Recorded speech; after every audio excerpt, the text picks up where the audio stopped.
আমি মনচন্দ্র বিশ্বাস, যুগ্ম সাধারণ সম্পাদক 7 নং ওয়ার্ড খান্দাপাড়া ইউনিয়ন আওয়ামী লীগ। মোহাম্মদ ইমারত শেখ, কোষাধ্যক্ষ খান্দাপাড়া ইউনিয়ন আওয়ামী লীগ। মোহাম্মদ লিটন শেখ, যুগ্ম সাধারণ সম্পাদক খান্দাপাড়া ইউনিয়ন আওয়ামী লীগ।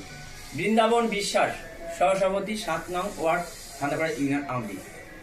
দুলাল শেখ, সাধারণ সম্পাদক খান্দাপাড়া ইউনিয়ন শ্রমিক লীগ। মোহাম্মদ ইমারত খন্দকার, সহসভাপতি 1 নং ওয়ার্ড খান্দাপাড়া ইউনিয়ন আওয়ামী লীগ। মোহাম্মদ ইমরান হোসেন রাকিব, সাধারণ সম্পাদক 2 নং ওয়ার্ড খান্দাপাড়া ইউনিয়ন আওয়ামী লীগ। মোহাম্মদ জাহাঙ্গীর হোসেন, সহসভাপতি খান্দাপাড়া ইউনিয়ন আওয়ামী লীগ।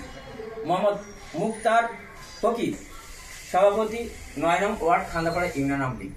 মুকসুদপুর খান্দাপাড়া ইউনিয়ন আওয়ামী লীগের বিভিন্ন পদে দায়িত্বরত ছিলাম।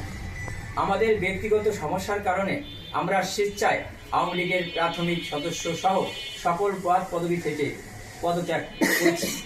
আজ থেকে আমাদের সঙ্গে আওয়ামী লীগের আর কোনো সম্পর্ক থাকবে না। ধন্যবাদ জানাতে আমি মনচন্দ্র বিশ্বাস। 2 নম্বরে আছেন মোহাম্মদ ইমারত শেখ, 3 নম্বরে আছেন লিটন শেখ, 4 নম্বরে আছেন বৃন্দাবন বিশ্বাস, 5 নম্বরে দুলাল শেখ, 6 নম্বরে ইমারত খন্দকার, 7 নম্বরে ইমরান হোসেন রাকিব, 8 নম্বরে জাহাঙ্গীর হোসেন, 9 নম্বরে মুক্তার ফকির, খান্দাপাড়া ইউনিয়ন আওয়ামী লীগ, মুকসুদপুর, গোপালগঞ্জ। ধন্যবাদ সবাইকে।